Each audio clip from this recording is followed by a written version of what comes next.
Hello दोस्तों, नमस्कार। स्वागत है आप सभी का एसजी क्लासेस पे। तो दोस्तों, आज हम लोग पढ़ने वाले हैं बाल विकास एवं सीखने की प्रक्रिया फर्स्ट सेमेस्टर का जो है उसका हम लोग पोर्शन आज करने वाले हैं। सबसे पहले देखिए, जब हम इसकी बात करते हैं फर्स्ट सेमेस्टर में, तो बाल विकास जो है महत्वपूर्ण सब्जेक्ट है, क्योंकि 50 मार्क्स का ये है।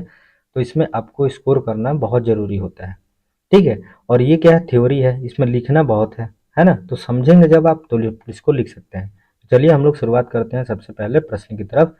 पहला प्रश्न आपको दिख रहा होगा यहाँ पे, कह रहा है कि बाल विकास की आवश्यकता ही क्यों पड़ती है। पहले ये बताना है, पहला प्रश्न यही बनता है कि ये बताइए कि बाल विकास की आवश्यकता है, जो इसमें संक्षिप्त नोट लिखिए अपने मन से। तो ध्यान से देखिए, बाल विकास जो है का ध्यान न केवल छात्रों के लिए वरन अध्यापकों के लिए भी उपयोगी है। इसका मतलब यह है कि बाल विकास जब भी हम बात करेंगे या बाल मनोविज्ञान की जब बात करेंगे, तो सिर्फ छात्रों को लेकर नहीं बात करेंगे। इसमें अध्यापक की भी जो है उनके लिए भी ये उपयोगी होता है। बाल विकास क्या अभाव में कोई भी अध्यापक अपने कार्य पूर्वक संपादित नहीं कर सकता। ठीक है। यहाँ पे के होगा, है ना। सॉरी, माफ करिएगा, थोड़ा सा मिस्टेक है। तो कार्य पूर्वक संपादित नहीं करता, यानी कि सही पूर्वक से अपने कार्य को संपादित नहीं करेगा। कब? जब बाल विकास का अभाव होगा। तो वर्तमान परिप्रेक्ष्य में बाल मनोविज्ञान का ज्ञान है अध्यापक की सफलता का रहस्य है। इसका मतलब, अगर अध्यापक को बालक के जितने भी सारी प्रक्रिया हैं, मतलब उसके मनोविज्ञान को समझता है अगर अच्छे तरीके से, तो वो क्या है, एक सफलता प्राप्त कर सकता है। अपने शिक्षण कार्य को प्रभावशाली बनाने तथा छात्रों के सीखने कुछ सरल, सहज व रुचिकर बनाने के लिए अध्यापक को मनोविज्ञान के सिद्धांतों को उपयोग करना अनिवार्य होता है। देखिए, क्योंकि छोटे छोटे बालक होते हैं।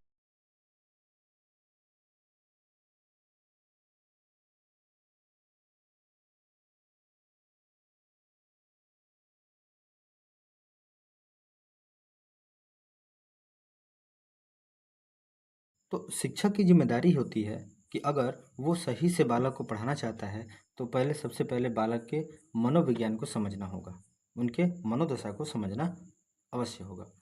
इसी संदर्भ में क्या कहते हैं कि एलिशरो के विचारों को उद्धृत किया जा सकता है कि शिक्षक को अपने शिक्षण में उन मनोवैज्ञानिक सिद्धांतों का प्रयोग करना चाहिए जो सफल शिक्षा और फल उत्पादक अधिगम के लिए अनिवार्य है। ठीक है, आगे समझ में चलिए अगले प्रश्न की तरफ चलते हैं। क्वेश्चन नंबर 2 कह रहा है कि शैशवावस्था में शिक्षक का स्वरूप कैसा होना चाहिए। यानी कि शैशवावस्था में जो हमें शिक्षा देना है, वो स्वरूप उसका कैसा होना चाहिए, किस तरह की शिक्षा हमें देनी चाहिए। तो शैशवावस्था में शिक्षक का स्वरूप जो होना चाहिए, बालोद्यान। दूसरा जो है वो मांटूसरी। दूसरा जो मांटेसरी बालोद्यान में बच्चों को कुछ सिखाने या क्रीड़ा उपकरण, जैसे फ्रोबेल ने उपहार कहा है। यानी कि किसी खेल के माध्यम से क्या करेंगे, हम बालकों को शिक्षा देने का प्रयास करेंगे। तथा शिशु गीतों यानी नर्सरी सॉन्ग्स द्वारा सामूहिक शिक्षा दी जा सकती है। शिक्षा को खेल समझाकर बड़ी रुचि से करते हैं। समझकर जो बच्चे हैं, खेल के माध्यम से भी क्या करते हैं, छोटे छोटे बच्चों को अध्यापक क्या करते हैं, सिखाते हैं। जैसे गिनती सिखाना हो, है ना, और भी सारी चीज़ें हैं जिसको सिखाते हैं वो खेल के माध्यम से। तो बच्चे क्या करते हैं, जल्दी से उस चीज़ को समझ भी लेते हैं और विद्यालय उनके लिए आकृष्ट का केंद्र बन जाते हैं। यानी कि जब बच्चों को ऐसा लगेगा कि हमको विद्यालय में जो खेलने को मिलता है ना, तो वो क्या करेंगे, विद्यालय आना शुरू करेंगे। वो क्या करेंगे, उसको आकृष्ट रूप, मतलब ऐसा समझेंगे कि हम जाएंगे तो यहाँ पे अच्छा लगेगा। इस तरह की सारी चीज़ें अपने दिमाग में रखकर वो स्कूल की तरफ आकर्षित होंगे। बाल उद्यान का स्थान धीरे धीरे मांटेसरी पद्धति ले रही है, जो आज का समय जो है कैसा ले रही है, मांटेसरी पद्धति। मांटेसरी का जो मूल आधार है वो ज्ञानेंद्रियों की साधना या विकास तथा शिशुओं की स्वतंत्रता है। मांटेसरी विद्यालयों में इंद्रिय साधना के साथ साथ व्यवहारिक जीवन की उपयोगी शिक्षा दी जाती है। ठीक है, ये रहा आपका शैशवावस्था में शिक्षा का स्वरूप। क्वेश्चन नंबर 3 की तरफ चलते हैं। क्वेश्चन नंबर 3 कह रहा है कि शैशवावस्था की जो प्रमुख विशेषताएं हैं उसके बारे में बताइए। तो सर्वांगीण विकास की दृष्टि से शैशवावस्था की प्रमुख विशेषताएं निम्नलिखित है। पहला क्या कहता है कि शारीरिक विकास की तीव्रता, यानी कि जीवन में प्रथम 3 वर्षों में शारीरिक विकास तीव्र गति से यानी तेज गति से होता है। लंबाई हो, भार में वृद्धि, ये क्या होता है, बड़ी तेज होती है। यानी तीव्रता के साथ होती है। शरीर के अन्य अंगों में वह मांसपेशियों का भी विकास तीव्र गति से होता है। कब? जब शैशवावस्था की बात करते हैं। दूसरा इसमें आता है अपरिपक्वता। ठीक है, इस अवस्था में शिशु शारीरिक तथा बौद्धिक रूप से प्रभावित होता है। स्व धीरे धीरे पालन पोषण के द्वारा परिपक्व होता है, यानी कि उसको परिपक्व बनाने के लिए धीरे धीरे क्या होता है, वो परिपक्व की तरफ अग्रसर रहता है। सीखने में तीव्रता की गति अत्यंत तीव्र होती है। गैसल के अनुसार बालक प्रथम 6 वर्षों में बाद के 12 वर्षों से दूना सीख लेता है। इसका मतलब कह रहा है कि जो गैसल है वो कहना चाहते हैं कि बालक जो है प्रथम के 6 वर्ष में जितना 6 वर्ष में जितना सीखता है उतना 12 वर्षों के 2 गुना के बराबर सीख लेता है। इतनी तेज गति से सीखने की उसमें तीव्रता होती है बालक में। अगला प्रश्न कह रहा है कि सीखने का पठार में आप क्या समझते हैं। इसका मतलब देखिए सीधी सी बात है कि जैसे मान लीजिए कोई ऐसी चीज़ है, इसको क्या किया कि सिखाया गया, ठीक है, लेकिन लंबे समय तक एकदम बराबर है, फिर डाउन हो जाए। इसका मतलब ये है कि जो ये हिस्सा है, इसका जो ये वाला हिस्सा है, ये क्या है, निश्चित तौर पे इसमें न तो वृद्धि हो रही है। इसका मतलब ये बराबर एक समान सपाट की तरफ पड़ा हुआ है। जैसे पठार होती है ना, वो एकदम सपाट होती है, टेबल जैसे होता है।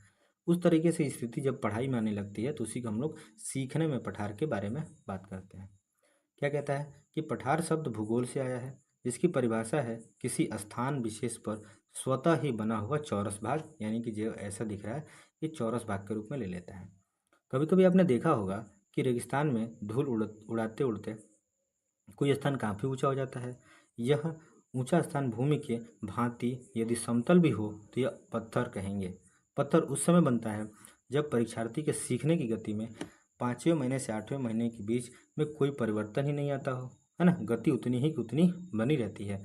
इसका मतलब जब ये स्थिति आ जाती है इस स्थिति में तो बच्चा क्या होगा, उसको कहेंगे सीखने में पठार, यानी कि उसको अब हमें क्या करना चाहिए, अलग किसी ऐसी विधि का प्रयोग करना चाहिए जिससे बालक को अच्छे से समझ में आना शुरू करे और इस पठार को हमें खत्म करना होगा। ठीक है, चलिए क्वेश्चन नंबर आगे बढ़ते हैं। कह रहा है अमूर्त विधि से आप क्या समझते हैं। अमूर्त का मतलब होता है कि हमें कल्पना करते रहते हैं किसी चीज़ की जो मूर्त हमारे सामने है ही नहीं, उसके बारे में हम लोग सोचते हैं। अमूर्त बुद्धि ज्ञानोपार्जन के प्रति रुचि, रुझान, पढ़ने लिखने से संबंधित पुस्तकीय ज्ञान प्राप्त करने में शब्दों तथा प्रतीकों के रूप में उपस्थित समस्याओं को हल प्रकट करने, है ना, प्रकट होती है। हल करने में दर्शन एवं तर्कशास्त्र के विषय में समझने एवं साहित्यिक रचनाओं की सौंदर्यानुभूति में यही बुद्धि कार्य आती है। इसका मतलब ये है कि जो हमारे चीज़ सामने कोई भी समस्या आ जाए, अगर हमारे पास ऐसी अमूर्त बुद्धि है तो हम क्या करते हैं, उस समस्या के समाधान के बारे में कई चीज़ों को सोचने लगते हैं ताकि उसको हम कैसे उस समस्या से समाधान पा सकें। तो वही क्या कहलाता है, अमूर्त बुद्धि। कल्पना से क्या समझते हैं। कल्पना एक मानसिक क्रिया है जिसमें विगत अनुभव किया उनके वस्तुओं को जो हमारे सामने नहीं होती हैं नए रूप में संगठित करके पुनः उनका स्मरण करते रहना, अंततः किसी वस्तु की अनुपस्थिति में उसका नए रूप में मानसिक चित्रण करना ही कल्पना कहलाता है। यानी कि जैसे मान लीजिए आप फर्स्ट पेपर दे रहे हैं, उसमें आपको अभी आपने पेपर भी नहीं दिया फिर भी आप बैठे बैठे कल्पना कर रहे हैं कि 100 मार्क्स का होगा या 50 मार्क्स का होगा, तो उसमें हम 45-46 कर ही लेंगे। तो ये बैठे बैठे क्या कर रहे हैं, एक तरह से कल्पना ही कर रहे हैं। इसी को हम लोग क्या कहते हैं, कल्पना कहते हैं। अगला प्रश्न ये है कि मानसिक विकास से आपको क्या संबंध समझते हैं आप। तो मानसिक विकास जो है आशय ज्ञान भंडार में वृद्धि से है। ठीक है, मानसिक विकास की प्रक्रिया आजीवन चलती रहती है। ये हमको पता है कि जब तक व्यक्ति की मृत्यु नहीं होती है तब तक व्यक्ति क्या करता है, कुछ ना कुछ चीज़ें सीखता रहता है। मानसिक विकास का अर्थ है मानसिक शक्तियों का उदय होना तथा व्यक्ति में उसे क्षमता का विकास होना जिससे वह परिस्थितियों के कर सके। मानसिक विकास के अंतर्गत समझाने की शक्ति, स्मरण करने की शक्ति, ध्यान केंद्रित करने की क्षमता, विचार, तर्क, समस्या समाधान करने की शक्ति आदि सम्मिलित है। मानसिक विकास शक्ति में होने वाले सूझबूझ है जिसके परिणाम स्वरूप उसे व्यवहार में परिमार्जन होता है। यानी कि अपने व्यवहार में उसको हम जब लागू करते हैं तो जैसे जैसे बुद्धि या मानसिक विकास बढ़ती जाती है वैसे वैसे हम अपने व्यवहार में भी परिवर्तित करते रहते हैं। चलिए क्वेश्चन नंबर आगे बढ़ते हैं, सामाजिक विकास क्या होता है। देखिए कोई भी व्यक्ति जन्म से सामाजिक नहीं होता, प्रत्येक व्यक्ति को समाज की परिपाटी तथा मान्य आचरण के सिद्धांतों के अनुकूल ही अपने आचरण और व्यवहार को डालना पड़ता है। यानी कि जो व्यक्ति समाज में जब रहता है तो समाज के हिसाब से ही क्या करना पड़ता है, अपने आप को ढालना पड़ता है। बालक की अपनी समाज की भाषा, संकेत तथा अभिव्यक्ति के तरीके सीखने पड़ते हैं। यानी जैसा समाज रहता है उस तरह की भाषाएं, उस तरह का व्यवहार, उस तरह से रहन सहन, सब चीज़ क्या करना पड़ता है, सीखना पड़ता है। व्यक्तित्व का विकास समाज में रहकर ही होता है। जन्म के उपरांत व्यक्ति समाज तथा वातावरण से प्रभावित होता रहता है। इस प्रभाव से ही उसे व्यक्तित्व का निर्माण होता है। सामाजिक विकास का तात्पर्य विकास की वह प्रक्रिया से है जिसके द्वारा व्यक्ति सामाजिक वातावरण के साथ समायोजन करता है, सामाजिक आवश्यकताओं पर नियंत्रण करता है, दूसरों के प्रति अपने कर्तव्यों का अनुभव करता है तथा लोगों के प्रति अच्छे सामाजिक संबंध स्थापित करता है। जितनी भी सारी चीज़ें समाज में रहने वाली हैं, ये व्यक्ति अब किताबों में पढ़कर नहीं कर सकता है, उसको समाज में उतरना ही पड़ता है और समाज को ही देख कर वो क्या करता है, अपने आचरण में बदलाव करना शुरू करता है। चलिए क्वेश्चन नंबर अगला है कि बाल्यावस्था सॉरी बाल्यावस्था जीवन का अनोखा काल है, ये क्यों कहा गया है? तो चलिए पढ़ते हैं कि मानव विकास की दूसरी अवस्था जो है बाल्यावस्था है। कह रहा है कि आस्था के पश्चात बाल्यावस्था आती है। यहाँ पे शैशवावस्था होना चाहिए। इस अवस्था में बालक के कुछ ऐसे परिवर्तन होते हैं जिन्हें अभिभावक और अध्यापक आसानी से नहीं समझ पाते हैं, है ना। आप लोग भी जब छोटे होंगे या जब देखते होंगे किसी छोटे बच्चों को, बाल्यावस्था की जो प्रक्रिया है, तो उसमें आप देखते होंगे तो बहुत सारी ऐसी चीज़ें होती हैं जो समझ से बाहर होती है। में बालक के लिए संसार रहस्यमय होता है, उनका अविकसित दशा में होते हैं, अतः वह प्रतीत बात के लिए दूसरों पर निर्भर रहता है। परंतु बाल्यावस्था में प्रवेश करने पर बालक आत्मनिर्भर है, यानी कि धीरे धीरे वो आत्मनिर्भर बन जाता है। ठीक है, चलिए क्वेश्चन नंबर आगे हम लोग बढ़ते हैं, क्वेश्चन नंबर 9 की तरफ। कह रहा है अधिगम हस्तांतरण। सबसे पहले तो अधिगम क्या होता है? तो अधिगम का अर्थ ही होता है सीखना। अधिगम का अर्थ क्या होता है? सीखना। किसी भी चीज़ को क्या करना, सीखना, अधिगम कहलाता है। तो सीखने का स्थानांतरण या अधिगम का स्थानांतरण किसी विषय को सीखने से उपलब्ध होने वाले ज्ञान या किसी कार्य का अभ्यास करने से प्राप्त होने वाले प्रशिक्षण का दूसरी परिस्थितियों में प्रयोग करना। इसका मतलब मान लीजिए कि जैसे आपने किसी ऐसी चीज़ को पढ़ा, ठीक है, अब उस पढ़े हुए चीज़ को क्या कर रहे हैं, किसी न किसी कार्य में लागू कर रहे हैं, है ना। पढ़ा कि उस चीज़ को लागू जब करेंगे तो वही कहलाता है अधिगम का हस्तांतरण या स्थानांतरण। सॉरेंज के शब्दों में स्थानांतरण एक ऐसी परिस्थिति में ज्ञान अर्जित प्रशिक्षण और आदतों का दूसरी स्थितियों में स्थानांतरित किए जाने का चर्चा करता है ना। तो इस तरह चीज़ें हैं जो अपने ज्ञान का इस्तेमाल करके आप किसी अन्य चीज़ में उसका समाधान करने में आप अपने बुद्धि का या अपने जो आपने सीखा है उसका प्रयोग कर रहे हैं, तो वही क्या कहलाता है, अधिगम हस्तांतरण कहलाता है। दोस्तों, ये रहा आपका कुछ बाल विकास के प्रश्न। अब आगे बढ़ेंगे, इससे अच्छा लाइक कीजिए, शेयर कीजिए। फिर मिलते हैं आपको अगले वीडियो में, तब तक धन्यवाद। पहला प्रश्न क्या है? कह रहा है स्मृति को प्रभावित करने के लिए, है ना, मेमोरी को प्रभावित करने वाले जो भी कारक हैं उसके बारे में हम बात करेंगे, कौन कौन से होते हैं। तो सबसे पहला है प्रेरणा के बारे में बात होती है, ठीक है। दूसरा क्या होता है? रुचि। तीसरा क्या होता है? शांतिपूर्ण वातावरण। अगर और भी सारी चीजें हो सकती हैं जो आपको क्या कर सकती हैं, मेमोरी को प्रभावित कर सकती हैं, स्मृति को प्रभावित कर सकती हैं। चलिए आगे हम लोग बात करते हैं पर्यावरण कितने प्रकार का होता है। तो पर्यावरण दो प्रकार का होता है प्राकृतिक पर्यावरण, दूसरा होता है सामाजिक पर्यावरण। अब प्राकृतिक पर्यावरण का मतलब ये होता है कि जो हमारा नेचुरल इन्वायरमेंट है वो नेचर ने हमें क्या कर दिया है, बना कर दिया है, जो हमारे आसपास क्या होती है, मौजूद होती है।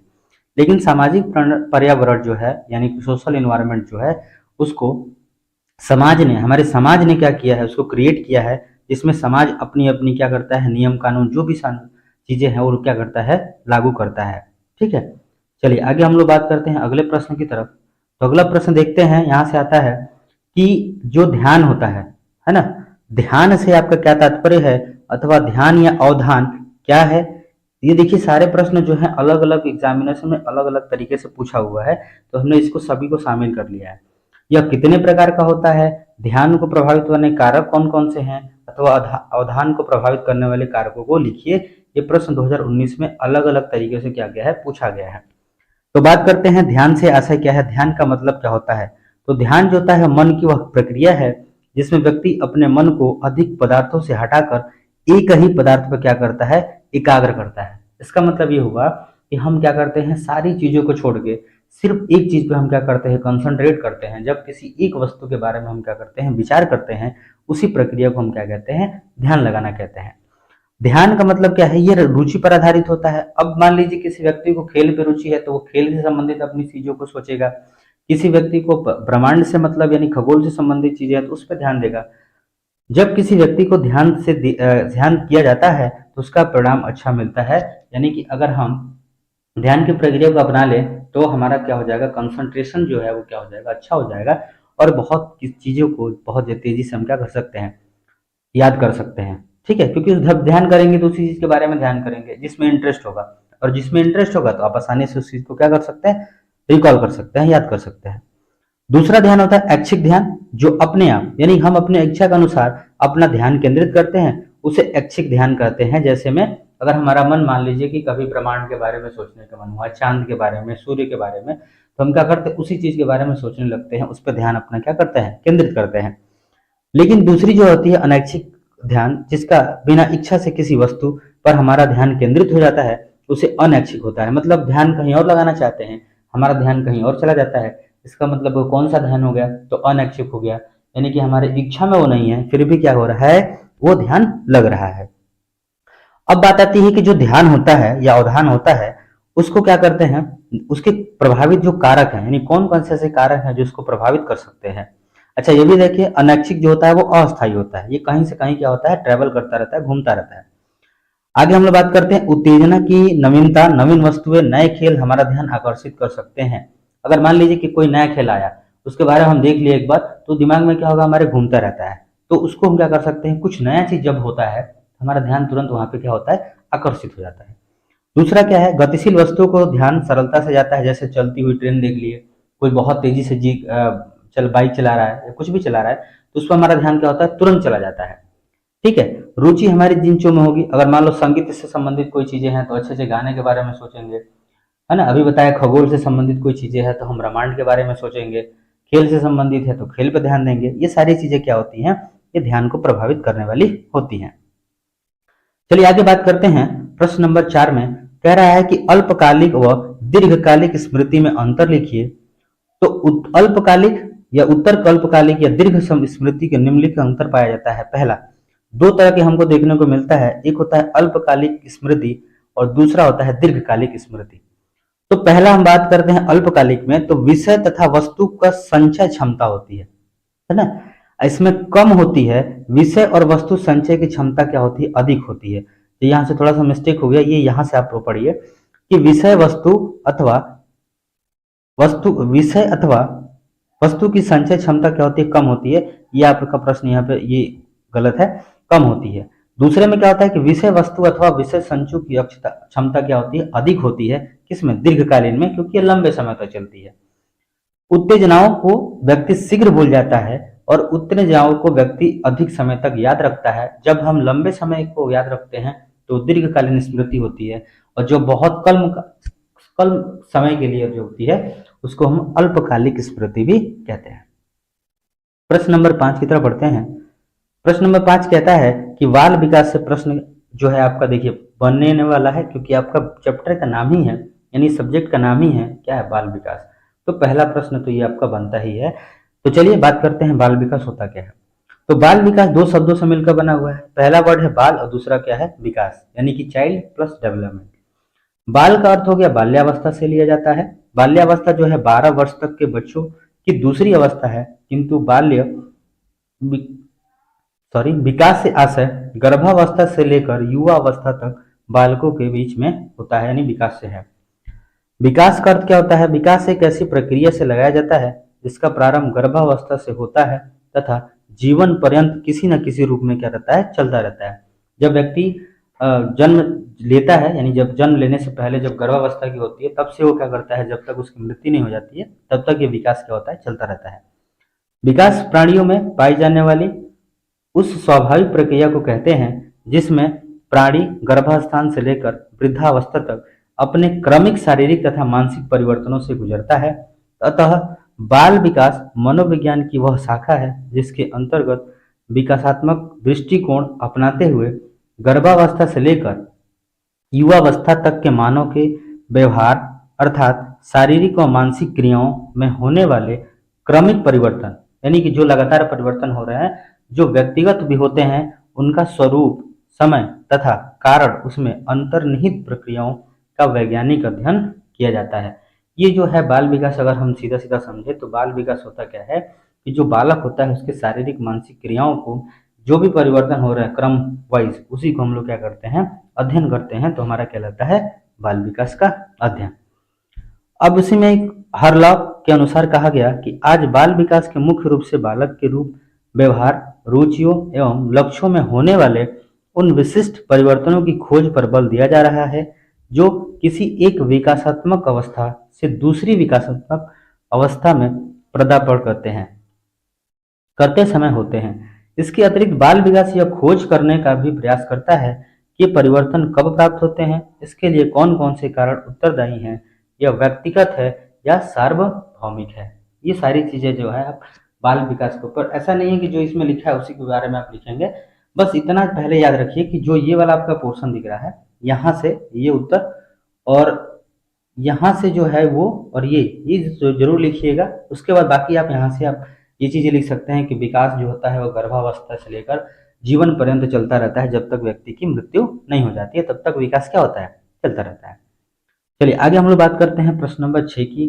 करा ध्यान और अवधान की 4 विशेषताओं के बारे में बताइए। अभी हमने पिछले प्रश्न में पढ़ा था ध्यान के बारे में। तो अवधान की जो 4 प्रमुख विशेषताएं हैं, तो पहला, अवधान रुचि पर आधारित होती है, यानी कि जिस चीज में इंटरेस्ट है आपका, जिससे में आपका लगाव है, उस पर आप क्या करेंगे, अपना ध्यान तेजी से लगा सकते हैं। दूसरा है कि अवधान एवं रुचि एक सिक्के के 2 पहलू हैं। अगर एक तरफ ध्यान को और एक तरफ अवधान को रखा जाए तो हम इसमें 2 राय नहीं है, क्योंकि जहां रुचि होगी यानी जहां इंटरेस्ट होगा वहीं पे क्या होगा, हमारा ध्यान भी लगेगा। अवधान ऐच्छिक होता है और अनैच्छिक दोनों हो सकता है, क्योंकि व्यक्ति का जो विकास होता है वंशानुक्रम पुणे वातावरण होता है। व्यक्ति का जो विकास होता है जो वंश के अनुसार जो होता है वो भी होता है, साथ में वातावरण भी क्या होता है, इसमें जिम्मेदार होता है किसी भी व्यक्ति के विकास में। अब आते हैं अवधान, यानी व्यक्ति का सर्वांगीण विकास करता है। ये सर्वांगीण विकास करता है क्यों? क्योंकि जब हम किसी भी चीज के बारे में ध्यान लगाते हैं तो उस चीज को गहन अध्ययन से अपने दिमाग में क्या करते हैं, बैठाते हैं। तो ये हमारे सर्वांगीण यानी हर तरीके के विकास में क्या होता है, ये हेल्पफुल होता है। चलिए प्रश्न नंबर आगे बढ़ते हैं 7 पे। कर है कुसमायोजन से आप क्या समझते हैं?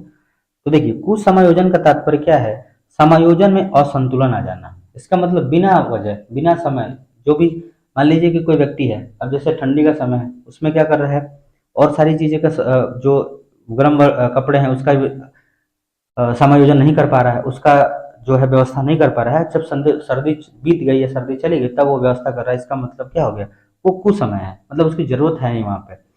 तो गेट्स के अनुसार क्या करा है, कुसमायोजन व्यक्ति और उसके वातावरण में असंतुलन का उल्लेख करता है। कुसमायोजन से संबंधित व्यक्ति कुसमायोजित व्यक्ति कहलाता है। इसी को हम लोग क्या कहते हैं, कुसमायोजित व्यक्ति, जो बिना समय पे, बिना मतलब के, बिना किसी समय के क्या करे, समायोजन करना शुरू कर दे। जो अपने काम को अपने परिवेश का अनुकूल नहीं बना पाता है, ऐसे व्यक्ति दुखी रहता है और समाज से कटा रहता है, यानी कि वह व्यक्ति मुख्य धारा से, समाज की जो मुख्य धारा होती है उससे वो अलग होता है। बात करते हैं प्रश्न नंबर 8 पे। प्रश्न नंबर 8 कह रहा है कि व्यक्ति भिन्नताओं से आप क्या समझते हैं? तो व्यक्ति भिन्नता से आप क्या समझते हैं, तो देखिए ये भी प्रश्न 2015 में पूछा गया, 2016 में भी पूछा गया, 2019 में भी पूछा गया। तो ये आपका क्या है, ये इंपॉर्टेंट प्रश्न है, इसको ध्यान रखना है। चलिए बात करते हैं। पहला, प्रायः व्यक्तिगत भिन्नता का अर्थ देखा जाता है कि 2 व्यक्ति एक जैसी समानता रखते हुए भी उनके व्यवहार तथा रहन सहन में काफी क्या होती है, भिन्नताएं होती है। फिर जब आगे बात करेंगे तो इसमें देखिए आगे व्यक्तिगत भिन्नता का अर्थ एवं परिभाषा की बात करते हैं। तो 2 व्यक्तियों में शारीरिक, मानसिक और संवेगात्मक रूप से पाया जाने वाला भेद ही व्यक्तिगत भिन्नता कहलाता है। हम सभी जानते हैं कि हर व्यक्ति क्या होता है, हर व्यक्ति से अलग ही होता है, चाहे वो आकार में हो, मतलब शारीरिक हो, चाहे मानसिक रूप से हो, चाहे संवेगात्मक रूप से हो, किसी भी तरीके से क्या करता है वो, हर व्यक्ति से क्या होता है, भिन्न होता है, अलग अलग होता है। तो स्किनर के अनुसार क्या कर रहा है, इन स्किनर क्या कह रहे हैं कि मापन किया जाने वाला व्यक्तित्व का प्रत्येक पक्ष जो होता है व्यक्तिगत भिन्नता का अंश है। व्यक्तिगत भिन्नताओं के आधार मानकर हम वर्गीकरण कर सकते हैं अथवा अंतर स्पष्ट कर सकते हैं। दूसरा, इसका जो महत्व है वो क्या है? तो दूसरा क्या है, शिक्षा मनोविज्ञान में व्यक्तिगत भिन्नताओं के माध्यम से हम जान सकते हैं कि व्यक्ति की सीखने कार्य करने की योग्यता कितनी और कैसी है। मतलब हम इसमें पता कर सकते हैं कि व्यक्ति का व्यवहार कैसा है, व्यक्ति कैसे किसी चीज़ों को सीखता है, कैसे उसको काम करने की जो क्षमता है या योग्यता है वो किस तरह से है, हम इस पे पता लगा सकते हैं। व्यक्ति भिन्नताओं के प्रकार क्या होते हैं? तो बुद्धि में भिन्नता सबसे पहला है बुद्धि में।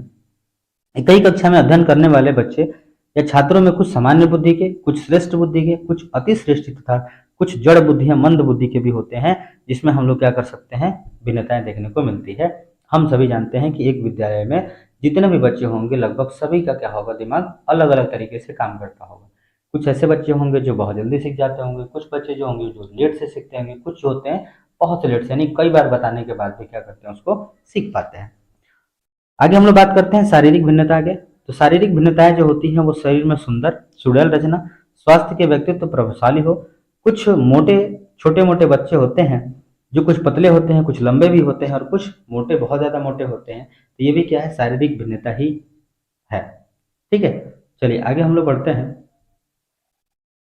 रुचि क्या है, यानी इंटरेस्ट है क्या? सबसे पहले रुचि का अर्थ एवं परिभाषा। रुचि का अर्थ जो होता है वो प्रेरक शक्ति से है। किसी भी वस्तु की ओर ध्यान देने के लिए उसमें हमारी रुचि का होना अनावश्यक है, यानी आवश्यक है। जब किसी हमारी कार्य में हमारी रुचि होती है तो वह कार्य अच्छा होता है। जैसे किसी व्यक्ति को पढ़ने में इंटरेस्ट है तो पढ़ाई अच्छे से करता है, किसी व्यक्ति को खेलने में अच्छा है तो वो खेलने में अपना इंटरेस्ट दिखाता है, किसी व्यक्ति को पेंटिंग बनाने में होता है तो उसका कार्य उसमें बहुत सफलता से आगे बढ़ता जाता है। तो क्रो एंड क्रो ने कहा है, क्रो एंड क्रो के अनुसार रुचि वह प्रेरक शक्ति है जो हमें किसी व्यक्ति, वस्तु या क्रिया के प्रति ध्यान देने के लिए प्रेरित करती है। जैसे कोई भी व्यक्ति है, अगर मान लीजिए कि उसको आर्ट बनाने में इंटरेस्ट है, अगर वो कहीं आर्ट कंपटीशन दिखता है तो वो जरूर वहां पे जाएगा, क्योंकि वो उस चीज से क्या है, उसमें इंटरेस्ट रखता है ना। तो यही कह रहा है कि उसके प्रति ध्यान देंगे, वो व्यक्ति ध्यान देगा जरूर, क्योंकि उसमें इंटरेस्ट है, उसको रुचि है। अब रुचि के प्रकार क्या होते हैं? पहला जन्मजात रुचि होती है, एक अर्जित रुचि होती है। और जन्मजात रुचि व्यक्ति के जन्म से में पाई जाती है, जैसे खाने पीने में रुचि, संग्रह, ये जन्मजात होती है। कोई व्यक्ति होता है जो खाने पीने का बहुत ज्यादा शौकीन होता है, कुछ व्यक्ति होते हैं जो खाने पीने के शौकीन नहीं होते। अर्जित रुचि क्या होता है? यह रुचि व्यक्ति में उत्पन्न होती है। गाने या अभिनय करने में रुचि, जैसे मान लो कि समाज को देखते हुए कोई व्यक्ति है, कोई व्यक्ति सॉन्ग में इंटरेस्ट है, कोई व्यक्ति डांस करने में इंटरेस्ट हो जा रहा है, तो क्या कर रहा है, वो अर्जित कर रहा है। इसका मतलब ये हुआ कि व्यक्ति समाज को देखकर क्या कर रहा है, अपने अंदर उस रुचि को क्या कर रहा है, पैदा कर रहा है।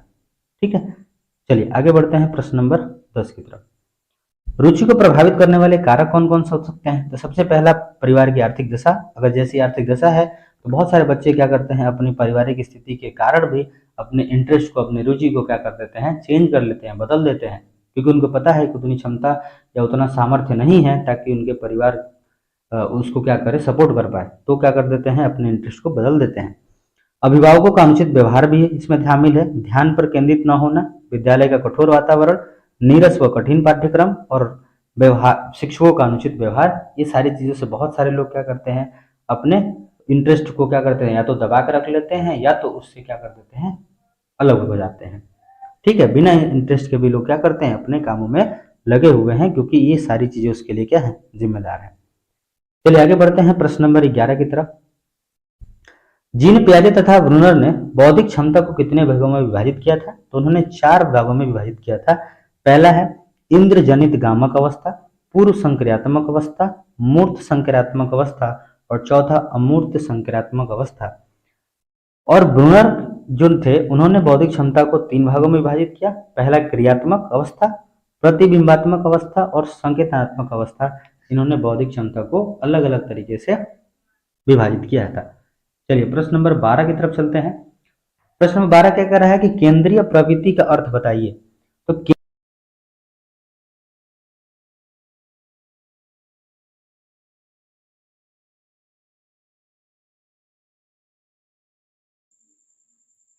उन्हें तुलना योग्य बनाने के लिए आवश्यक है कि उन विभिन्न तथ्यों को एक अंक में कम करके तुलना की जाती है। उसको हम लोग क्या कहते हैं, केंद्रीय प्रवृत्ति के नाम से जानते हैं। आगे बढ़ते हैं, अनुकरण द्वारा सीखने से आपका क्या आशय है। ये भी प्रश्न 2016-17 देखिए जितने प्रश्न हैं लगभग या तो प्रीवियस में पूछे गए हैं या आने की संभावना है, उसी हिसाब से क्या किया गया, इसको शामिल किया गया है। अगला प्रश्न है कि सीखने की प्रक्रिया के में अनुकरण का महत्वपूर्ण स्थान है। विद्यालय में छात्र अपने शिक्षकों का अनुकरण करते हैं। अनुकरण से तात्पर्य है दूसरे की नकल करके सीखना। जब हम क्या करते हैं, जब मान लीजिए छोटा बच्चा है, अगर कोई व्यक्ति को देखता है जो क्या कर रहा है, कुछ चीज़ें ऐसी कर रहा है हरकतें, उस चीज़ को वो छोटा बच्चा क्या करता है, देखकर वो कॉपी करने की कोशिश करता है, उसको सीखने की कोशिश करता है। ठीक है, उसी तरीके से क्लास में भी होता है, बहुत सारे ऐसी चीज़ें होती हैं जो अगर शिक्षक करता है उसी तरह से बालक क्या करना है करते हैं, उसको कॉपी करने का काम करते हैं। मैकडोगल के अनुसार एक व्यक्ति द्वारा दूसरे व्यक्ति की क्रियाओं तथा या शारीरिक गतिविधियों की नकल करने की प्रक्रिया को अनुकरण कहते हैं। जैसे डांस है, मान लीजिए एक व्यक्ति डांस कर रहा है, सिखा रहा है, तो उसके बदले क्या कर रहे हैं लोग, उसको कॉपी करके अपना क्या कर रहे हैं, अपना प्रदर्शन कर रहे हैं, तो वो क्या हो जाएगा, अनुकरण करना या दूसरे की नकल करके सीखना हो जाएगा। ठीक है, अच्छे से समझ में आ गया। चलिए आगे बढ़ते हैं। देखिए ये जो हमारा चैनल है SG क्लासेस, इस पर बहुत सारे जो प्रीवियस ईयर प्रश्न हैं वो मैथ के हो गए, चाहे अधिगम के हो गए या बाल विकास हो गए, तो ये प्रश्न जो हैं प्रीवियस ईयर के शामिल किए जा रहे हैं, क्योंकि प्रीवियस ईयर से जो होता है लगभग प्रश्न क्या होता है 20 से 25 मार्क्स का या 30 मार्क्स का भी कहते हैं तो उठ सकता है 50 में, है ना। तो इसलिए बहुत ज़्यादा उस पर ध्यान देना है। चलिए आगे हम लोग बढ़ते हैं प्रश्न नंबर 14 की तरफ। 14 नंबर प्रश्न कह रहा है कि हर लॉग के अनुसार जो है वो कह रहा है कि विकास की कौन कौन सी अवस्थाएं हैं, उनका नाम बताइए। तो सबसे पहले देखिए, गर्भकालिक अवस्था गर्भ से जन्म तक होता है, यानी गर्भधान से जन्म तक। शिशुअवस्था जन्म के से 2 सप्ताह तक। बचपनावस्था 3 सप्ताह से 2 वर्ष तक। पूर्व बाल्यावस्था इसका मतलब 3 साल से 6 साल तक। उत्तर बाल्यावस्था 7वें साल से 12 वर्ष तक। वयः संधि यानी कि 11 वर्ष से लेकर 13-14 वर्ष तक। पूर्व किशोरावस्था 13 से 17 वर्ष। उत्तर किशोरावस्था 18 से 21 वर्ष। प्रौढ़ावस्था 21 से 40 वर्ष तक। और मध्यावस्था जो होता है वो 41 से 60 साल। और वृद्धावस्था जो हो गया वो 60 के बाद जितने भी 60 प्लस हो जाएंगे वो किस में चले जाएंगे, वृद्धा प्लस में चले जाएंगे। तो ये हमारी जितनी है ये सारी चीज़ें वो क्या है, ये जो है विकास की क्रियाएं हैं, अवस्थाएं हैं। इसमें क्या करता है विकास, अलग अलग रूप में क्या करता है, चलता रहता है। और विकास की प्रक्रिया जो है वो जीवन पर्यंत चलने वाली है। जन्म से यानी गर्भ जब से धारण होता है तब से लेकर मृत्यु तक ये विकास की प्रक्रिया क्या होती है, चलती रहती है। चलिए आगे हम लोग बात करते हैं प्रश्न नंबर 15 की तरफ। प्रश्न नंबर 15 क्या कह रहा है कि बालक के संवेदनात्मक विकास को प्रभावित करने वाले कारक कौन कौन से हैं, वर्णन कीजिए। तो बालक के संवेदनात्मक विकास को प्रभावित करने वाले कारक बात करते हैं। सबसे पहला परिवार बालक की प्रथम पाठशाला है। बालक परिवार के सदस्यों का अनुकरण करता है। जिस परिवार में झगड़े होते हैं उस परिवार के बादल संवेदनात्मक रूप से उत्तेजित रहते हैं, यानी कि जो समाज, यानी कि जो उनका समाज में जो परिवार उनका रह रहा है या समाज में जो व्यक्ति रह रहा है, तो सबसे पहले जो परिवार है, अगर बच्चे को जिस परिवार में रखा जाएगा, जिस माहौल में रखा जाएगा, बच्चा भी उस माहौल को क्या कर लेगा, अपने अंदर आत्मसात कर लेगा। तो अगर किसी बच्चे के घर में झगड़ा होता है, मारपीट होती है, तो वो सारी चीज़ें देखता है तो उसके अंदर भी ये भावना क्या होगी, अपने आप उसमें आ जाएगी। अगला बात करते हैं कि बालक की आर्थिक दशा। यदि बालक की आर्थिक स्थिति ठीक नहीं है तो बालक अपने आप ही हीन भावना का समावेश कर लेता है। जैसे मान लीजिए कि 10 बच्चे हैं, 10 बच्चों में से 4 बच्चे जो है अच्छे घराने से हैं, या 10 बच्चों में से 9 बच्चे ऐसे घराने से हैं, अच्छे घराने से हैं, जिनके पास आर्थिक स्थिति बहुत अच्छी है, लेकिन एक बच्चा जो है जिसकी आर्थिक स्थिति खराब है, अच्छी नहीं है, तो क्या करेगा, अपने अंदर एक हीन भावना रखा रहेगा कि बाकी जो उसके मित्र हैं वो कैसे हैं, अलग तरीके से व्यवहार करते हैं। ठीक है, वो अपने अंदर चाहे वो व्यवहार हो या ना हो, लेकिन अपने अंदर से क्या करेगा, उस चीज़ को निकाल नहीं सकता है, तो अपने आप को हीन भावना की दृष्टि से देखेगा खुद ही खुद।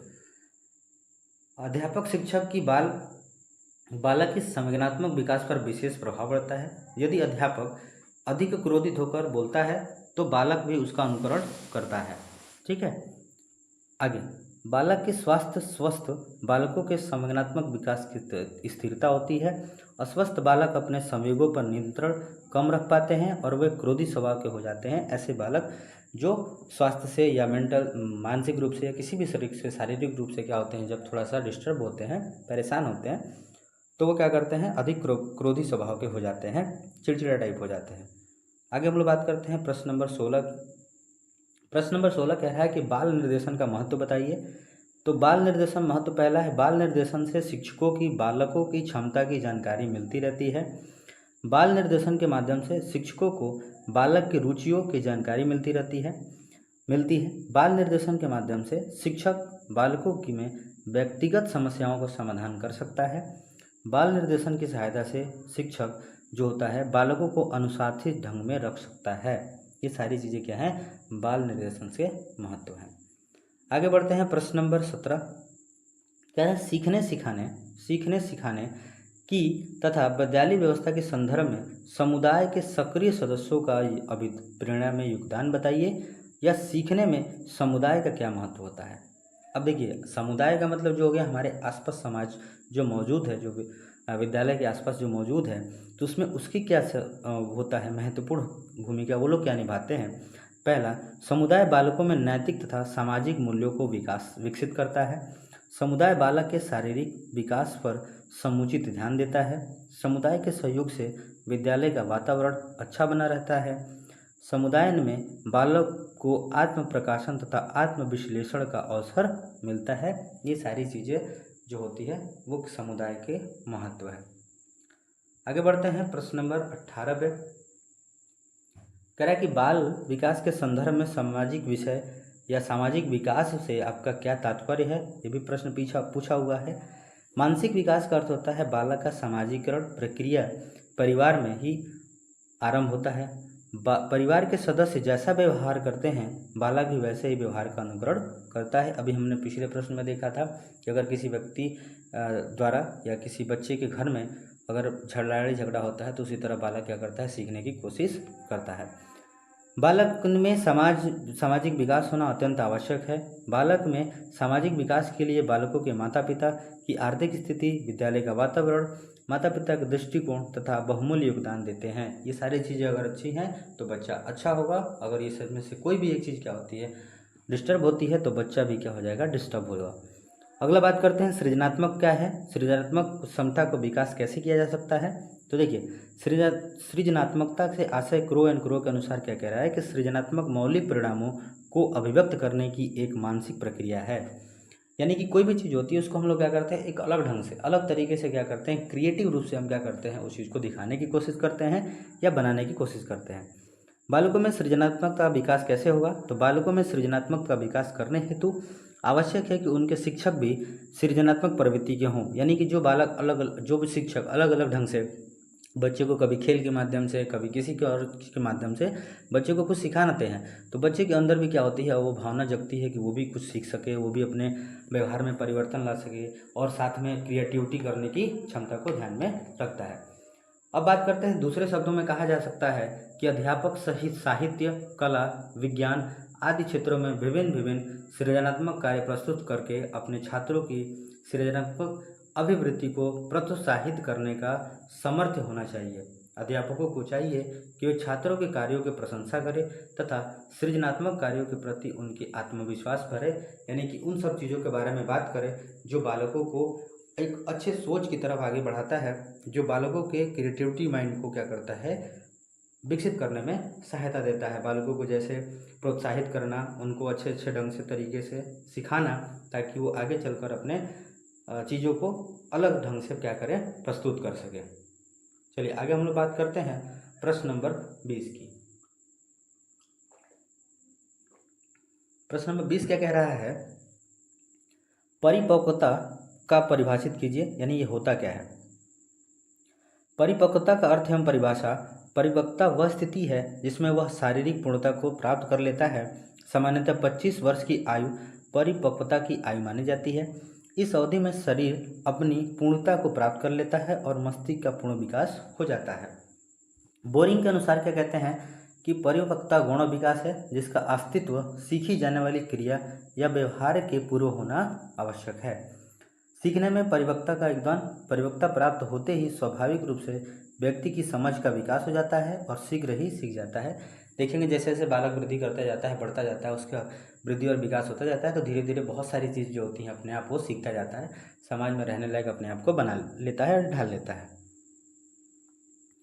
आगे प्रश्न 21 है कह रहा है कि मूल्यों के विकास से आप क्या समझते हैं, नैतिक और सामाजिक मूल्यों को स्पष्ट कीजिए। तो देखिए, मूल्यों का विकास ऐसे क्या है कि नैतिक मूल्यों के विकास तथा सामाजिक मूल्यों के विकास का बालकों में होना है। ठीक है, नैतिक मूल्य क्या होते हैं, जिन मूल्यों के माध्यम से व्यक्ति की भलाई हो, दूसरों को कष्ट न पहुंचे और उन्हें हम मौलिक या नैतिक मूल्य कहते हैं, जैसे सत्यता, ईमानदारी।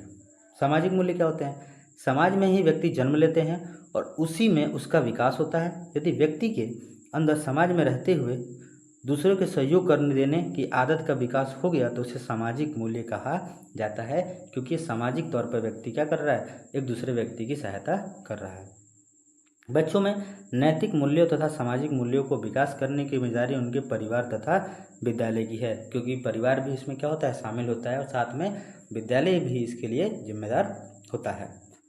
चलिए आगे बात करते हैं, ये तो प्रश्न हो गया। आगे बढ़ते हैं प्रश्न नंबर 22 पे। प्रश्न नंबर 22 कह रहा है कि बुद्धि परीक्षण क्या है, यह कितने प्रकार का होता है अथवा बुद्धि परीक्षण कितने प्रकार के होते हैं, 2022 में प्रश्न पूछा गया है। देखिए, बुद्धि परीक्षण से आशय वह परीक्षण जिसके द्वारा बुद्धि का परीक्षण किया जाता है, बुद्धि परीक्षण कहलाता है। बुद्धि परीक्षण के समय विभिन्न प्रकार के मानसिक कार्य जैसे गणना करना, समस्या का समाधान करना, भाषा योग्यता आदि किया जाता है। मतलब अलग अलग ढंग से किया जाता है बच्चे की या व्यक्ति की बुद्धि की मापन, बुद्धि का परीक्षण किया जाता है कि यानी बुद्धि उसकी कैसी है, कितने तेज़ी से वो किसी भी कार्य को कर सकता है, गणना कर सकता है ना। बहुत सारी चीज़ उसको ध्यान में रखा जाता है। तो बुद्धि परीक्षण के जो प्रकार है, पहला, प्रशासन की दृष्टि से बुद्धि परीक्षण 2 प्रकार का होता है। पहला, व्यक्तिगत बुद्धि परीक्षण। इस परीक्षण में एक समय में केवल एक ही व्यक्ति को प्रसारित किया जाता है। जैसे मैं एक तरह से हम बात करें तो इंटरव्यू के लिए देखा जाता है, तो व्यक्तिगत बुद्धि परीक्षण है जिसमें एक व्यक्ति को ही क्या किया जाता है, उसमें बुलाया जाता है। सामूहिक बुद्धि परीक्षण में क्या होता है कि एक साथ कई व्यक्तियों को प्रसारित किया जाता है, मतलब पूरे ग्रुप में क्या करते हैं, हम व्यक्ति की क्षमता का मापन करते हैं। आगे बात करते हैं प्रश्न नंबर 23 का, सीखने में स्थानांतरण से आप क्या समझते हैं, यह कितने प्रकार का होता है। तो सीखने में स्थानांतरण से आशय है, सीखने में स्थानांतरण को अधिगम अंतरण भी कहते हैं। कैंडलैंड के अनुसार अंतरण पूर्व सीखे गए व्यवहार का वर्तमान में सीखे गए व्यवहार पर पड़ने वाले प्रभाव से संबंधित है। स्थानांतरण के 2 प्रकार होते हैं। पहला, धनात्मक स्थानांतरण, जो पूर्व अर्जित ज्ञान नवीन ज्ञान को अर्जित करने में सहायक होता है, तो उसे हम धनात्मक स्थानांतरण करते हैं। इसका मतलब ये होगा कि जो पहले पूर्व में जो ज्ञान हम प्राप्त किए हैं उसकी सहायता से अगर हम नए वाले जो भी ज्ञान प्राप्त करते हैं तो उसमें कुछ ना कुछ सहयोग हो रहा है सीखने में, तो हम कह सकते हैं कि ये जो स्थानांतरण हो रहा है धनात्मक यानी पॉजिटिव हो रहा है, पॉजिटिव ट्रांसफर हो रहा है। लेकिन जब जो पूर्व में ज्ञान जो भी अर्जित किए हैं उसका कोई मतलब ही नहीं है, नवीन ज्ञान अर्जित करते समय उसमें कोई हेल्प ही नहीं कर रहा है, उसमें बल्कि उल्टा बाधक बन रहा हुआ है ना, बाधक बन रहा है, तो हम वहाँ पे कहेंगे कि ऋणात्मक स्थानांतरण हो रहा है। इसका मतलब मान लीजिए कोई व्यक्ति है, कॉमर्स का स्टूडेंट है और उसको हम लोग क्या कर दें, साइंस वाला पोर्शन दे दे करने के लिए, तो अब पूर्व ज्ञान में उसने कॉमर्स का एग्जाम वो लिया और बाद में क्या कर रहा है, साइंस का, मतलब पूर्व का जो ज्ञान है उसके लिए वो बाधक बनेगा, वो कुछ समझ में नहीं आ रहा है, तो इसका मतलब ये हो गया हमारा ऋणात्मक स्थानांतरण। चलिए आगे हम लोग बात करते हैं प्रश्न नंबर 24 पे कि बाल्यावस्था से आप क्या समझते हैं। तो बाल्यावस्था से 6 से 12 वर्ष तक मानी जाती है। शिक्षाविदों ने इसे प्रारंभिक विद्यालय की आयु कहा है। इस उम्र में सामाजिक संबंध बनाने की भावना बालक बालिकाओं में स्पष्ट दिखाई देती है। क्यों? क्योंकि बालक इस समय अपने समाज में जब बच्चों के साथ और भी बच्चों के साथ बैठता है तो उस समय अपने सामाजिक संबंध बनाने की भावना को क्या करता है, बड़ा तेजी देखने को मिलती है। किशोरावस्था से आप क्या समझते हैं। तो किशोरावस्था का जन्म लगभग 13 से 14 वर्ष होता है, परंतु व्यक्तिगत अंतर के कारण इसकी कोई आयु सीमा रेखा नहीं खींची जा सकी, क्योंकि बहुत सारे ऐसे व्यक्ति हैं, ऐसे बच्चे हैं जो 13-14 साल के होते हैं, तो उसमें कुछ दिमागी मतलब है, कह सकते हैं कि मानसिक रूप से दोनों में अंतर हो सकता है। कुछ बालक बहुत तेज बुद्धि के होंगे, कुछ बालक बहुत मंद बुद्धि के होंगे, कुछ जड़ बुद्धि के होंगे, है कि नहीं। तो इसमें कोई आयु सीमा की रेखा नहीं खींची गई है। साथ कारण यह है कि किशोरावस्था के आरंभ में कोई निश्चित समय नहीं बताया जा सकता, क्योंकि विभिन्न व्यक्तियों का तारुण्य काल विभिन्न आयु से प्रारंभ होता है। अतः उनकी किशोरावस्था का आरंभ तभी माना जाना चाहिए जब अवस्था लगभग 18 से 19 वर्ष की मानी गई है। आगे बढ़ते हैं प्रश्न नंबर 26 की तरफ। कह रहा है कि बुद्धि लब्धि से आप क्या समझते हैं। ये भी प्रश्न 2016 में पूछा गया है और ये बुद्धि लब्धि का सूत्र है वो भी पूछा गया है। चलिए बात करते हैं बुद्धि लब्धि। बुद्धि लब्धि के विषय में बीने का मत है कि आयु वृद्धि के साथ बालक के ज्ञान में भी वृद्धि होती है। इसी कारण उसने प्रत्येक आयु स्तर हेतु ज्ञान की वृद्धि पर आधारित प्रश्न संकलित किए। उसकी यह धारणा थी कि एक अमुक आयु का सामान्य बालक कुछ विशेष प्रश्नों का उत्तर अवश्य दे सकता है। इसी धारणा पर उसने मानसिक आयु के प्रत्यय को जन्म दिया। यानी कोल और ब्रूस के अनुसार बुद्धि लब्धि यह स्पष्ट करती है कि बालक की मानसिक योग्यता में किस गति से विकास हो रहा है। मानसिक आय गुणे 100 बटा में यहाँ पे बुद्धि लब्धि का सूत्र होता है कि वास्तविक आयु, यदि बालक किसी भी वास्तविक आयु यानी मान लीजिए 10 वर्ष का है और उसकी मानसिक आयु 12 वर्ष है, तो बुद्धि लब्धि कितनी हो जाएगी? 10 बटा में 12, ये हो जाएगा, करेंगे तो 120। यानी यह बालक सामान्य बुद्धि से अधिक बुद्धिमान है। जैसे जैसे IQ लेवल ऊपर की तरफ बढ़ेगा वो क्या होगा? बच्चा अच्छे दिमाग का होगा, अच्छे माइंड का होगा। चलिए हम लोग बात करते हैं अगले प्रश्न की। प्रश्न नंबर 27, शैशवावस्था में संज्ञानात्मक विकास का वर्णन कीजिए। तो शैशवावस्था में संज्ञानात्मक विकास जो होता है, संवेग, क्रोध हो, भय हो तथा प्रेम, ये तीन चीज़ें बहुत ज़्यादा देखने को मिलती है बच्चों में। संवेग, क्रोध में क्रोध होता है, भय होता है तथा प्रेम होता है। शैशवावस्था में संज्ञानात्मक विकास देता है इस प्रकार। पहला, क्रोध वाला जब 1 वर्ष से कम उम्र का होता है तो क्रोध की अभिव्यक्ति किसी अधिक तेजी से करता है। यदि उसकी बोतल, दूध की बोतल अगर उसके मुँह से छीन ली जाती है तो उसके प्रति गुस्सा दिखाता है, अपना पैर पटकता है, हाथ मारता है और चीखता है। प्रेम अपनी माँ को पहचानता है और उसे अलग करने पर शिशु क्या करता है? रोने लगता है। या अब हम लोग स्वाभाविक क्रिया देखे होंगे छोटे बच्चों को। भय, शिशु को भय भी दिखाई देता है, जैसे तेज बोलने पर वह रोने लगता है। अगर किसी छोटे बच्चे के सामने अगर हम तेज़ी से बोल दें, कुछ डांट के बोल दें, मतलब बहुत तेज थोड़ा बोल दें, तो बच्चा क्या होता है? अचानक रोने लगता है। तो इसके अंदर भय की भावना भी होती है। चलिए हम बात करते हैं प्रश्न नंबर 30 की तरफ। बुद्धि से आप क्या तात्पर्य है अथवा बुद्धि क्या है? तो बुद्धि से ऐसे सोचने की क्षमता जो होती है वही क्या कहलाती है? बुद्धि कहलाती है। बुद्धि से व्यक्ति के व्यक्तित्व का पता चलता है। जैसी बुद्धि उस तरह से उसका कैरेक्टर है, वो हम क्या कर सकते हैं? पता कर सकते हैं। बुद्धि के प्रकार जब हम थॉर्नडाइक के अनुसार बात करें तो 3 प्रकार की होती है: सामाजिक बुद्धि, स्थूल बुद्धि और अमूर्त बुद्धि। सामाजिक बुद्धि क्या कहलाती है? इस बुद्धि से अभिप्राय व्यक्ति को समझने तथा उसके व्यवहार करने की योग्यता से है। अगला है स्थूल बुद्धि का अभिप्राय विभिन्न वस्तुओं को समझने तथा उनका प्रयोग करने की योग्यता से है। अमूर्त बुद्धि से अभिप्राय गणितीय संकेतों को समझने से है। ठीक है, चलिए आगे बढ़ते हैं प्रश्न नंबर 31 की तरफ। कह रहा है बुद्धि लब्धि यानी IQ क्या है? बुद्धि लब्धि का जो मतलब होता है, किसी व्यक्ति की शारीरिक एवं मानसिक आयु के अनुपात से ज्ञात की जाती है। इसकी मानसिक आयु वास्तविक आयु के अनुपात में 100 से जब गुणा करा देते हैं तो हमें बुद्धि लब्धि क्या होती है? प्राप्त होती है। जैसे मान लीजिए कि कक्षा क्लास का 8 का बच्चा है रोहित, जिसकी औसत जो आयु है, वास्तविक आयु है, जो रियल उसकी उम्र है, कितनी है? 13 साल। वह 15 वर्ष की मानसिक आयु रखता है। उसकी बुद्धि लब्धि क्या होगी? तो सीधा सीधा हम लोग क्या करेंगे? 13 वर्ष यहाँ पे गुणे, ये इसका मतलब मानेंगे क्या? मानसिक आयु गुणे 100 बटा में यह करेंगे तो ये हो जाएगा हमारा फार्मूला। इसको हल कर देंगे तो हमारा बुद्धि लब्धि कितना जाएगा? 115। इसका मतलब श्रेष्ठ बुद्धि का है वो। ठीक है, चलिए हम लोग बात करते हैं प्रश्न नंबर 32 पे। भाषा विकास में सिद्धांत यानी क्या है? विभिन्न अवस्थाओं में भाषा विकास को समझाइए। तो भाषा विकास 3 मुख्य सिद्धांत होते हैं। भाषा का विकास स्वतः होता है, जो हमारे समाज के आसपास होता है। तो हम क्या करते हैं? बालक या जो भी व्यक्ति है क्या होता है? भाषा को सीख लेता है। भाषा वातावरण से सीखी जाती है। भाषा अनुकरण द्वारा सीखी जाती है कि जैसा व्यक्ति सामने वाला बोल रहा है उस हिसाब से बच्चा भी क्या करता है? अपना सीखना शुरू कर देता है और उसी तरह की भाषा को बोलने लगता है। विभिन्न अवस्थाओं में भाषा का विकास क्या होता है कि देखिए, बच्चा जब जन्म लेता है तो कोई भाषा नहीं जानता है। इसमें बच्चा केवल रोना मुस्कुराना जानता है। बच्चा 6 माह में अ, ई आदि स्वर बोलना जान लेता है। 1 वर्ष का बालक 3 शब्द बोलता है। 2 वर्ष तक बालक 120 शब्दों को जान लेता है। 3 वर्ष की अवस्था में बालक वाक्य बोलना सीख जाता है। फिर बाल्यावस्था में भाषा की विकास 4 वर्ष की आयु से बच्चों का शब्दकोश लगभग 1550 शब्दों का हो जाता है। अब 5 वर्षों की जो आयु में होता है 2070 शब्दों का ज्ञान हो जाता है। मतलब इतने शब्दों को बच्चा क्या कर लेता है? सीख लेता है, समझ लेता है, जान लेता है। ये 5 वर्ष की बात हो रही है। आगे बढ़ते हैं प्रश्न नंबर 33 की तरफ। प्रश्न नंबर 33 क्या कह रहा है कि वाटसन ने संवेग को कितने वर्गों में विभाजित किया? तो संवेग को 3 में: भय, क्रोध, भय, प्रेम। और पहला क्या है? क्रोध तभी आता है जब किसी कार्य में बाधा पैदा हो जाती है तो हमें क्या आ जाता है? क्रोध आ जाता है। छोटे बच्चों को जब क्रोध की अवस्था आती है तो पैर पटकते हैं, चिल्लाते हैं, दांत से काटते हैं, अभिव्यक्ति करता है, उसका चेहरा लाल हो जाता है। प्रेम के बारे में बात करें तो माता पिता से प्रेम करना जानता है, माता पिता के पृथक करने पर भी रोने लगता है। भय, जब हम बच्चे को किसी चीज़ों में तेज़ी से बोल दें या अंधेरे कमरे में उसको रख दें तो बच्चे कुत्ते बिल्ली के डर से डरते हैं। तो ये सारी चीज़ें भय के बारे में वाटसन बताते हैं। अगला प्रश्न 34 है। देखिए, बच्चे के मानसिक विकास में वंशानुक्रम पर्यावरण का सापेक्षिक महत्व पर संक्षिप्तात्मक व्याख्या। ये देखिए, सारे प्रश्न जो है प्रीवियस ईयर्स में पूछे गए हैं अलग अलग तरीके से। चलिए बात करते हैं। पहला उत्तर में बाल विकास वंशानुक्रम तथा पर्यावरण दोनों से में अधिक प्रभावित होता है। बाल विकास पर वंशानुक्रम का प्रभाव निम्न पड़ता है।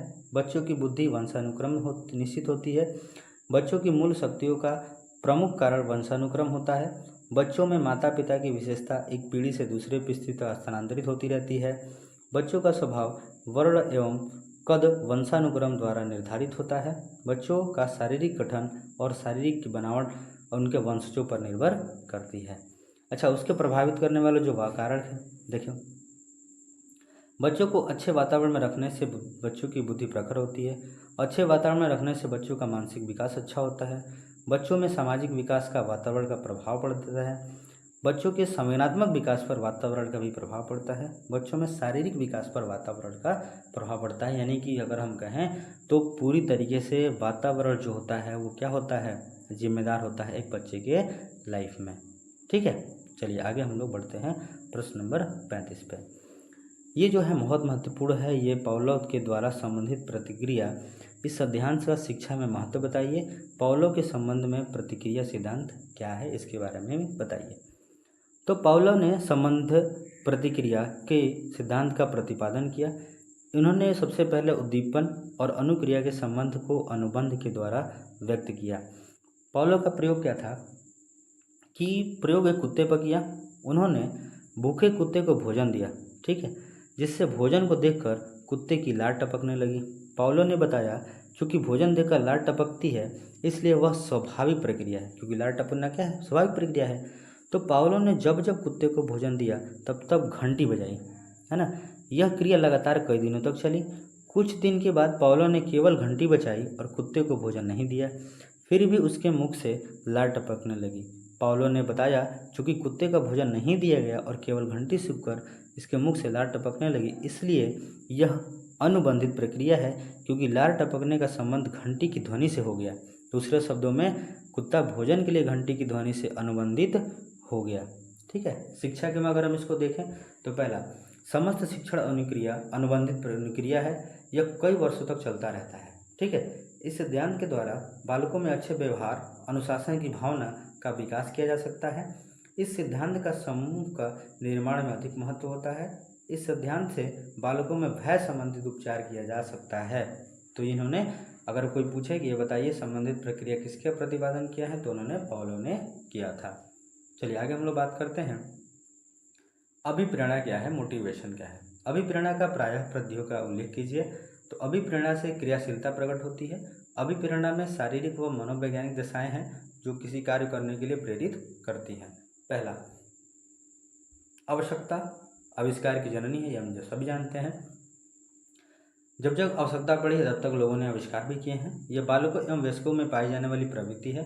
आवश्यकताओं के वशीभूत होकर ही सभी कार्य करते हैं। रुचि, इंटरेस्ट, जिन बालकों या वयस्कों में जिन चीज़ की रुचि होती है वह उन चीज़ों को आसानी से जल्दी सीख जाते हैं। अभिवृत्ति, प्रेरणा, अभिप्रेरणा बालकों में अभिवृत्ति का विकास करने में सहायक होती है। बालकों में अभिवृत्ति का विकास होने से वे अच्छी तरीके करते हैं। आदतें, जैसा कि हम जानते हैं कि नया पूर्व ज्ञान पर आधारित होता है। बच्चों की आदतें नए ज्ञान को विकसित करने में सहायक होती है। चलिए आगे बढ़ते हैं प्रश्न नंबर 37 पे। 37 का रहा है कि प्रयत्न एवं भूल का सिद्धांत, इसको भी कहा जाता है कि किसके द्वारा प्रतिपादित किया गया था। तो चलिए बात करते हैं। तो प्रयत्न और भूल का सिद्धांत का आशय जो होता है, प्रयत्न और भूल का सिद्धांत ये थॉर्नडाइक ने दिया था, 1913 में दिया था। इस सिद्धांत को प्रयास एवं त्रुटि का सिद्धांत भी कहा जाता है। पहली बात, प्रयत्न और भूल के सिद्धांत को हम लोग कह सकते हैं प्रयास एवं त्रुटि का सिद्धांत। हम सीखने की क्रिया में बार बार त्रुटि करते हैं, परंतु बार बार प्रयत्न करने से त्रुटि कम हो जाती है। इसे ही प्रयत्न त्रुटि का सिद्धांत कहा गया है।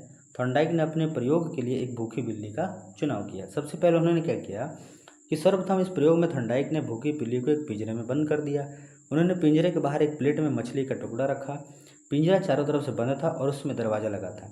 दरवाजे में कुंडी सिटकनी थी। पिंजरे के बाहर मछली का टुकड़ा देखते ही भूखी बिल्ली पिंजरे से उधर उधर दौड़ने लगी। वह बार बार प्रयत्न कर रही थी कि मछली उसे मिल जाए।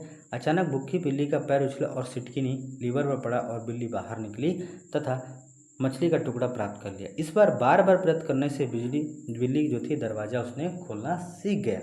तो हम ये कहते हैं कि जब अभ्यास पर बार बार जब बालक को दिया जाता है तो कहना चाहिए कि एक बार किसी भी प्रश्न समझ में नहीं आता तो उसे कहना चाहिए प्रयास करो, तुम इसे हल कर लोगे, है ना। समस्या एवं समाधान की क्षमता बालकों के सामने जब कई समस्याएं आती है तो प्रत्येक स्तर पर शिक्षक उपस्थित नहीं होता। अतः बालक की समस्या का समाधान की क्षमता का विकास करना चाहिए, क्योंकि हम सब पता है कि जहाँ पे बच्चा कभी किसी प्रॉब्लम में फंसता है तो हर जगह पे क्या होता है, टीचर तो मौजूद नहीं होता है। तो हमें उस तरीके से क्या करना है, उनको तैयार करना है ताकि खुद ब खुद अपने समस्या का समाधान कर सकें। अपना कार्य स्वयं करने पर बल, यह सिद्धांत आपको स्वयं काम करने पर जोर देता है। बालकों को बताना चाहिए कि यदि उन्हें अपना कार्य स्वयं करना चाहिए, उसे अपनी समस्या का समाधान भी स्वयं करना चाहिए। इसके लिए प्रयास आवश्यक है। चिंतन तथा तर्क का विकास। इस सिद्धांत का सबसे बड़ा महत्व है कि बालकों में चिंतन करने व तर्क करने की क्षमता का विकसित होता है और इसमें नई नई खोज भी करते रहते हैं, क्योंकि इसमें अलग अलग क्या होता है, बच्चा एक्सपेरिमेंट करता रहता है तो बहुत सारी चीज़ें, नई चीज़ें उसमें देखने को मिलती हैं। चलिए बात करते हैं अगला प्रश्न नंबर 38, सूझ का सिद्धांत। तो ये दिया था कोहलर ने। अंतर्दृष्टि का सिद्धांत भी इसको कहते हैं। सूझ के सिद्धांत के अनुसार सीखना अचानक किसी अंतर्दृष्टि या सूझ से होता है। प्रयोग के लिए कोहलर ने अपने इस प्रयोग के लिए एक चिंपैंजी को लिया। चिंपैंजी को वनमानुष भी कहते हैं। चिंपैंजी का नाम क्या था, सुल्तान। चलिए बात करते हैं कि कैसे उन्होंने प्रयोग किया। तो कोहलर ने सुल्तान नामक चिंपैंजी को एक लोहे के बड़े पिंजड़े में बंद कर दिया। पिंजड़े के बाहर क्या कर दिया, केला रख दिया। पिंजड़े के पास 2 छड़ियों को रखा गया। इन छड़ियों में विशेषता यह थी कि यदि आपस में जुड़ सकती हैं। इन्होंने पिंजड़े के बाहर केलों को उतनी ही दूरी पर रखा कि केवल एक छड़ी से प्राप्त नहीं किया जा सकता था, जब तक कि दोनों छड़ियाँ आपस में जोड़ी नहीं। सुल्तान ने बारी बारी से छड़ियों से केला प्राप्त करना चाहा, परंतु बार बार प्रयास करने से वह प्राप्त नहीं कर सका। वह थक गया और पिंजड़े में एकजुट बैठ गया। अचानक सुल्तान ने छड़ियों को जोड़ लिया और केला प्राप्त कर लिया। इस प्रकार स्पष्ट होता है कि सीखने की क्रिया में सिद्धांत के अनुसार अचानक होती है। सीखने की विशेषता क्या है, सीखने की प्रक्रिया अचानक होती है। सीखने की प्रक्रिया संज्ञानात्मक होती है। सूझ हेतु समस्या सामने अवश्य होनी चाहिए। सीखने की प्रक्रिया में सूझ समझ अचानक मस्तिष्क में आती है। सूझ का सिद्धांत को शिक्षा में अगर हम देखें तो इस सिद्धांत का प्रयोग करके बालकों का मानसिक विकास सरलता से किया जा सकता है। यह भी सिद्धांत बालक के द्वारा स्वयं परिस्थितियों के अवलोकन करने एवं सूझ के द्वारा सीखने पर बल देता है। चलिए आगे हम लोग प्रश्न नंबर 35 की तरफ कह रहा है 39 की तरफ, सीखने के पठार के कारण उन्हें दूर करने के उपाय बताइए। तो सबसे पहले बात होती है कि सीखने का जो पठार होता है वो होता क्या है। तो देखिए, सीखने के वक्र का अर्थ सीखने की प्रक्रिया में वक्र अति महत्वपूर्ण है, क्योंकि हमने किसी विषय वस्तु को कितना सीखा, कितना मूल्यांकन, हम केवल सीखने के वक्र के माध्यम से ही दर्शा सकते हैं। गेट्स के अनुसार सीखने का वक्र सीखने की क्रिया में होने वाली गति और प्रगति को व्यक्त करता है। चलिए बात करते हैं कि सीखने का वक्र क्या होता है।